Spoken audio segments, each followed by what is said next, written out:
So clouds, we're going to get clouds. We're going to put a school in the clouds. We're going to move it around the different neighborhoods in South Arlington, suck the kids up, have photovoltaic cells, clean the water, send them back down. No, we're not going to do that. But I know that's what we'd all really like to do, because then we'd all be happy.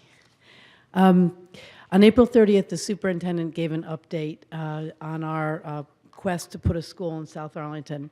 We are going to continue to work on that, and we'll get that done. We need to get it done. We're short 1,000 seats in South Arlington. So we're going to come up in the next couple of weeks for all of you to hear about a new process that will be open and collaborative. And we will use that process as a follow-on to the process that we just went through. And in that process, we will analyze sites and options for the new elementary school. We're currently working on the charge to that group that will help us undertake this. It will be a broad-based group representative of all of South Arlington and the diversity of the community. It will have families, PTAs, advisory committee, advisory councils, civic associations, community associations involved in it. You'll hear more about that in the next couple of weeks. We hope to announce the details at a board meeting in early June and have some opportunity for a community forum again in early June, and then get that group up and running. And as I said, it will be collaborative. It will be collaborative with the county, hand in hand. And if you're interested, we'd like to know about that. Barbara Cannon, who's here this evening, is going to serve as a liaison to this group. And our goal will be, hopefully, to be able to open a school in the fall of 2019 and hopefully have a decision by December of 2015, at least some discussion about the site options.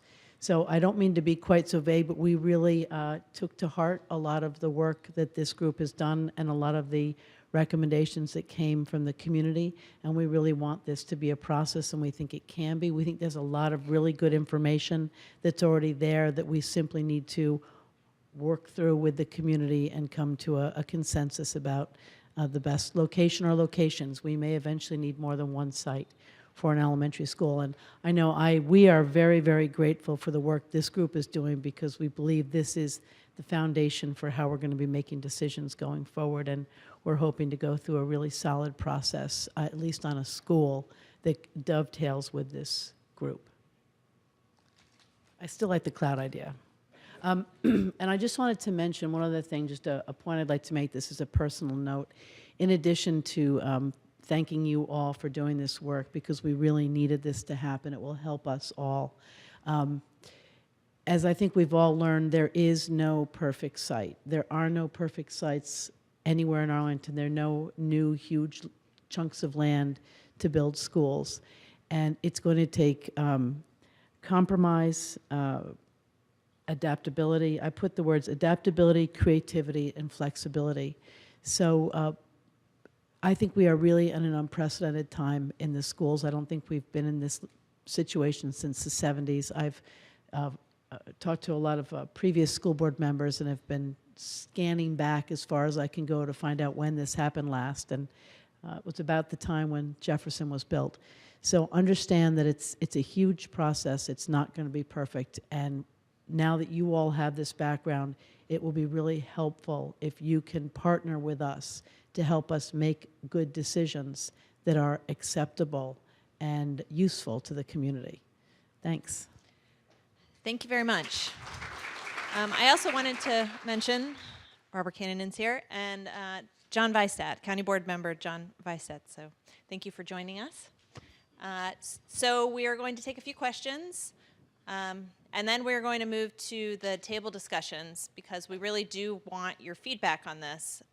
The siting subcommittee met last week, and everybody is very interested to hear your stories, to understand what you think we should be considering, and so we do want to make sure we have plenty of time for you to participate in those table discussions. So I want to start with the committee members with questions, and then I'll take a few questions from the audience, from the resident forum. Questions? No? No. Everybody. Don't do it. Okay. Okay.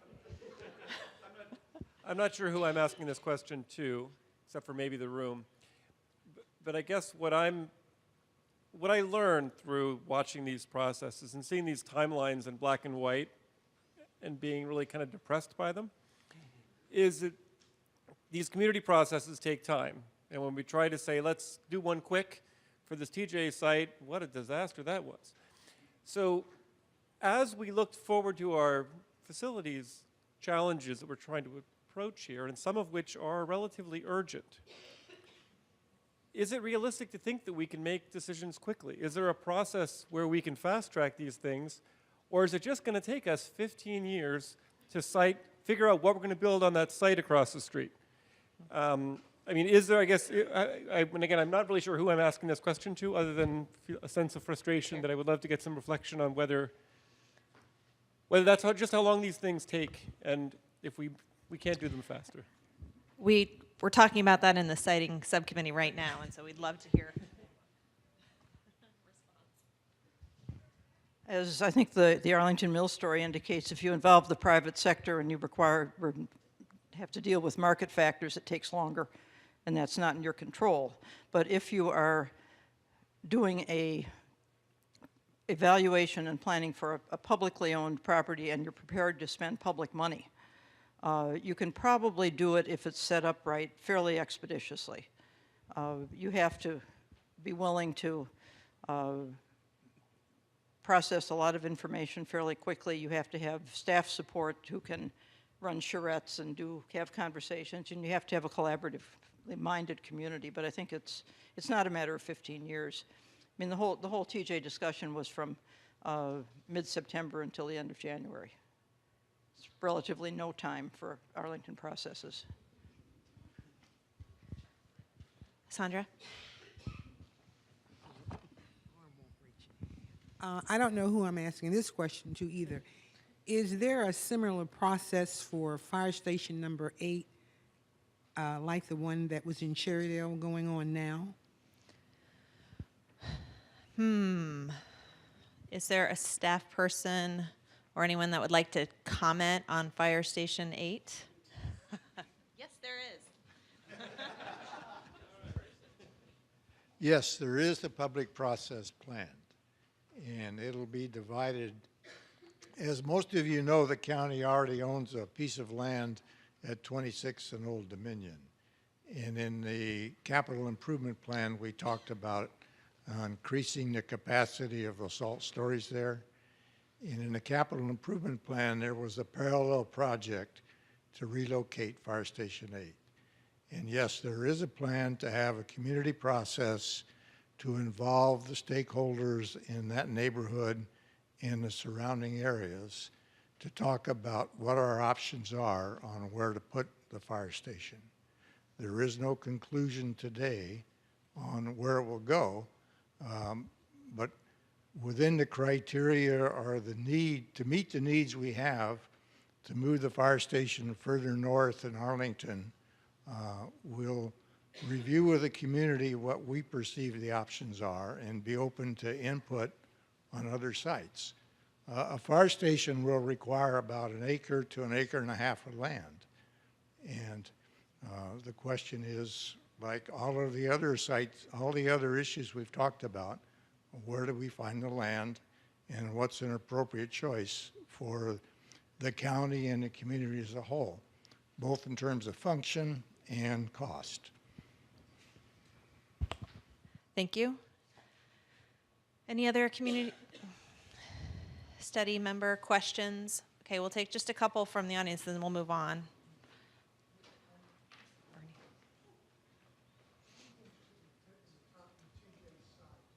If you showed it, when you showed the picture of these people associations which were involved with that, you had a large area. But there was one community civic association, my own, Buckingham, which is directly diagonally across from the school site. We were not invited to be on that committee. We would have very different views because, you talk about putting things on the west side.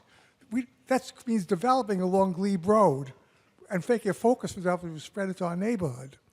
Why were we not invited onto that on the subcommittee? What?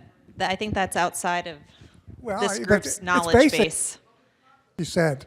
Thanks, Bernie. And that's what this is, how the public operates. Rick, did you have a question?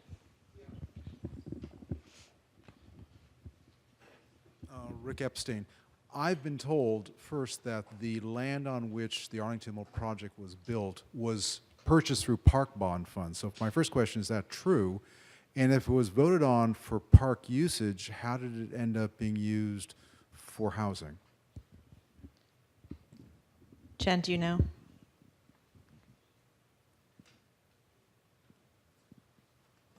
Actually, I don't have that detail. We We will can provide find out that and we can- information. We can do a follow-up. Great, thank you. Betsy.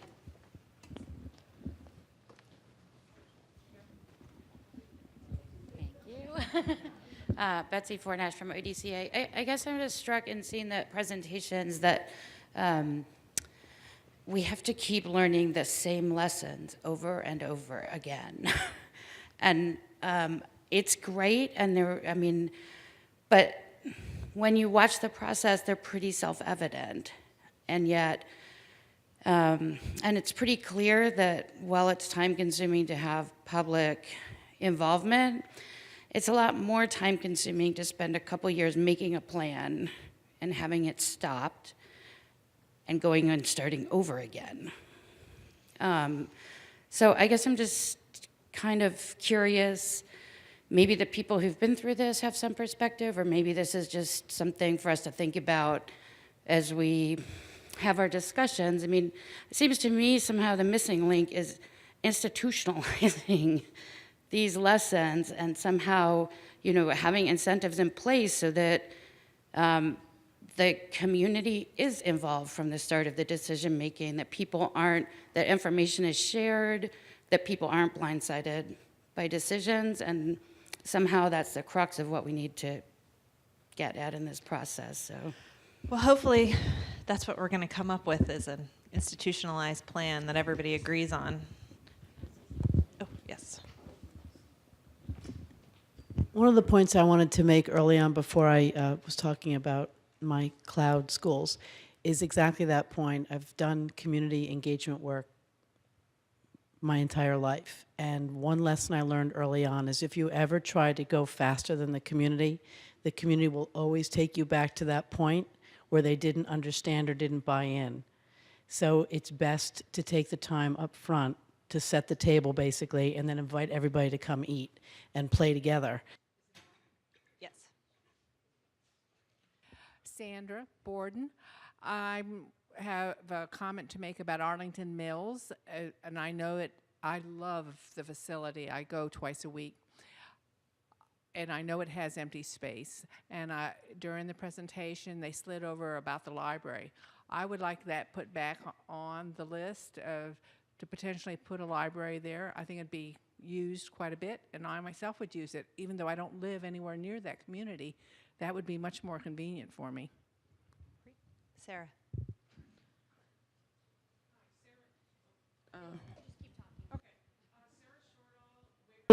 Waverly Hills. And my question is for Carrie. I first want to say thank you to all the presenters. These case studies were incredibly interesting, and I appreciate all the time and effort you did. Actually, I'm probably one of many Arlingtonians that's trying to get over that terrible viral cold. I thought twice about coming, and I'm so glad I came tonight. Well, Carrie, my question is this. You mentioned that on your list of pros and cons about participation, and you mentioned broad and open. I didn't know if that was on your pro or on your con. And I know this sounds facetious, but I'm being clear. Your list of people that were involved in your project seemed to be, by and large, seemed to be located around that spot. Although, pardon? Yes.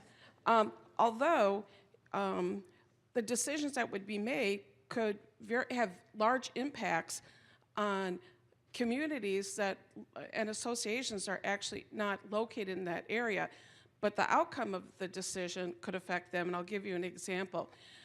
Any area of the county that has very little park space. And so the school space becomes important for them as additional, could be impacted by the decision to keep all of the TJ park space open for the people in that area primarily. And then down by other people, you could end up getting a bunch of trailers put on the school property, and their open spaces decrease. So what went into the decision about leaving it to the people in that area? And would you suggest that maybe that is actually a con on your list rather than a pro, that facilities planning needs to look more broadly than who is located in that area? As I mentioned at the beginning, ours was not a site selection process or a comparative process or an evaluation of ripple effects. We were to evaluate the site from the perspective simply of whether a school should be put there. And we tried in the school's context to look at those ripple effects, and we couldn't get enough information. We asked, we couldn't get enough information to do that. Once it was apparent that there was strong sentiment for not impinging on TJ Park, that seemed to be sufficient to the day to turn our inquiry to the other side of the site. And so that we were not asked to consider countywide implications of every aspect of operations at TJ. We knew that there was enormous community interest in keeping that park as it is and having it function as it does. Interest. Oh, enormous community interest. Are you suggesting that is enormous community interest of all of Arlington, or enormous community interest for those living in the area? I'm not trying to make the distinction. Okay. No, my only distinction would be that the group was constituted as it was because we were asked to look at one site. Thank you. Tonya?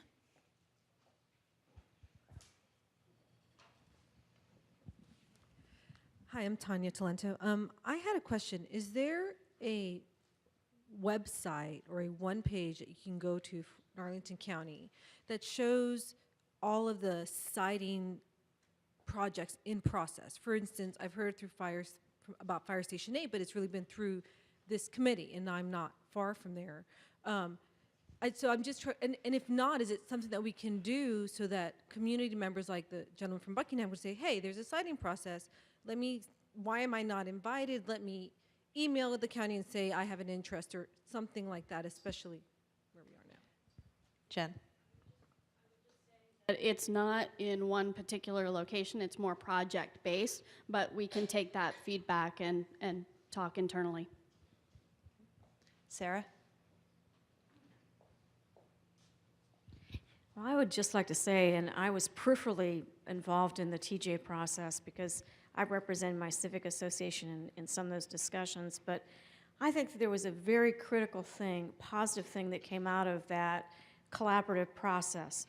When we began the whole process, and this is what I consider to be an example of the urban-suburban split in Arlington, because all four of the plans that were originally proposed by APS all had no stacked parking, and all the parking was, I mean, this is a mindset about suburban schools, that you've got to have lots of open space for parking, and so what ended up with this collaborative process was a real discussion about an urban school, which would be stacked with you know, parking in structured and playgrounds on top. Now that's an urban school. That's not a classic 1950s suburban school, which has been the Arlington County model. And so I think that now we've had a breakthrough. I really see this as a breakthrough in mindset about what it is that we need to do to plan for the future. And I agree with Carrie that this process here will probably shorten the process for any school going forward, because we've made that psychological hurdle. So I'd like to thank Carrie and the people on that committee. I think that what happened here was really a wonderful example of how we can move forward to the future. Terrific, and one last question, and then we're going to move on. Alan Howes, and I guess maybe for Nancy and for Carrie on this question. And I was noticing as I was listening to it that it seemed like for two of them, the fire station and the school, that the siting issues, and this was maybe the current fire station question as well, the siting runs into more of a challenge when it's not seen in the context of a plan, so that you've got, when you run into the sort of the domino or the network effect on this. And I'm wondering if you had any sort of thoughts on that in terms of plan to siting to design, and best practices or experience or lessons you've learned from having gone through this, on several different occasions. Let me take a stab at that. The notion of a plan, I think, is important. And as I said, I haven't been able to come to many of the facilities meetings. So I think I'm, in my head, one of the things I maybe am ignorant about, even in counties, that I think you all are working on, and that maybe we are, is a better way to have a plan for facilities that is communicated a lot earlier and a lot more broadly to the community, even if we don't necessarily have a place. For instance, I don't think we really tell people in the county through the CIP very thoroughly about why we need public safety, about what fire stations we may need, why we may need more, where they might go. The one in Roslyn, I don't believe, was even in the CIP, so we can't even necessarily turn to that document as it sits now, at least in my opinion, and I could be wrong, but I think having the plan in the sense that we are a community, we have these needs, let's be very clear about what they are. In some ways, people, I think, worry about that because it will start roiling different communities that, oh my God, we need another fire station, 2 fire stations in North Arlington. Oh, the county just bought that piece of land, that's where it's going to go. Well, yeah, that can happen, but if people don't know what we need, you can't start thinking about how that can benefit you as a citizen. And that's the very first thing that starts in some of these processes. It's hard to do a fire station. Let's all be clear about that. The chief always says, the hardest thing to do is to take a fire station away from a neighborhood, and the hardest thing to do is to put one in a neighborhood. It sounds silly, but it's true. And that could be the same thing for any of our infrastructure, for sewers, for water, for streets, the non-sexy things. And it's true for schools, even though schools can bring us open space as well. So I'm not sure if that quite answers it, but I think it's hard in Arlington, it's hard anywhere in our personal lives to make a real plan that we're going to have a station next year, then we'll spend a bond, and we'll have a school, 3 schools, and then we'll do this. But maybe if we have a better understanding of what we need as a community with a sort of an overlay of where the need is, that will help us with the conversation. Thank you. So we're going to move on to the table discussion, and we have 2 main questions, and your facilitators have another list of things that they're going to try and glean from you.